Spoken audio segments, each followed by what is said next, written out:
Olá, seja muito bem-vindo a esse canal. Hoje o Senhor tem uma palavra para o seu coração, uma palavra de calmaria, uma palavra de paz, né, para o seu coração. Que Deus abençoe o seu dia, que o Senhor vai na sua frente, livre de todo mal, te guarde. Fique nesse vídeo. Se você não é inscrito, se inscreva nesse canal, envie para mais alguém essa palavra, abençoe o dia de mais alguém. Fica com Deus. Bom, e a palavra que o Senhor teve no nosso coração nesse dia está em Marcos, capítulo 8, a partir do versículo 6, que diz: Ele ordenou à multidão que assentasse no chão, depois de tomar os 7 pães e dar graças, partiu e entregou ao seu discípulo, para que o servisse à multidão. E eles o fizeram. Tinha também alguns peixes pequenos, ele deu graças igualmente por eles e disse ao discípulo que o distribuíssem. O povo comeu até se fartar. Bom, e aqui nessa passagem está relatando o Senhor Jesus reuniu mais uma vez uma multidão, né, e seus discípulos.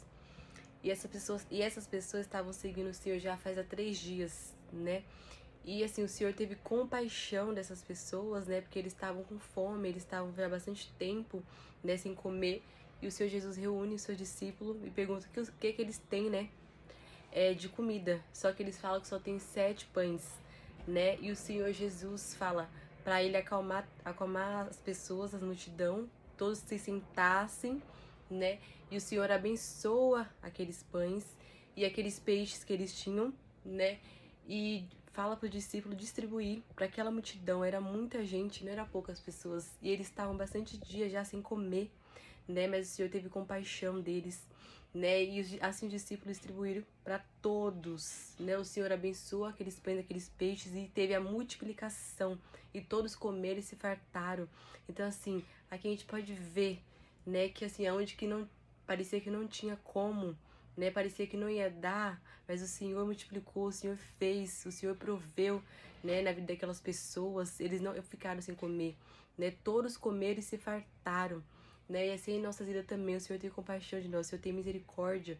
E mesmo quando a gente acha que não tem como, não tem saída, o Senhor, pro Senhor tem jeito, pro Senhor tem saída, né? O Senhor é aquele que multiplica, é aquele que provê, né? E nesse dia o Senhor tem uma palavra no nosso coração de calmaria, que a gente venha se acalmar, assim como Ele falou para aquelas pessoas, né, se assentar.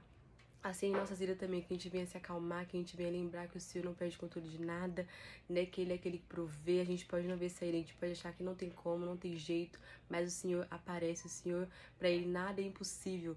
E aqui a gente vê que toda aquela multidão comeu, toda aquela multidão foi alimentado, né? Mesmo que os discípulos achavam que não tinha como, porque era o que eles tinham era pouco, né? Pode ser que a gente tenha seja pouco, mas pro Senhor não, pro Senhor é muito, o Senhor transforma um pouco e muito, né? Então assim, que essa palavra vai ficar no seu coração nesse dia, né? Que você não venha se desesperar, que o Senhor é aquele que tem o controle de tudo, e assim como Ele proveu na vida daquelas pessoas que estavam seguindo Ele, que estavam ouvindo Ele, assim em nossas vidas também, o Senhor provê, o Senhor é aquele que aparece, é aquele que a gente pode não ter o recurso, mas o Senhor tem, né? Então, que a gente venha lembrar disso, que o Senhor não perde o controle de nada, né? Espero que essa palavra tenha ficado no seu coração nesse dia, né? Que o Senhor coloque paz, calmaria no seu coração. Envie essa palavra para mais alguém, abençoe o dia de mais alguém. Fica com Deus.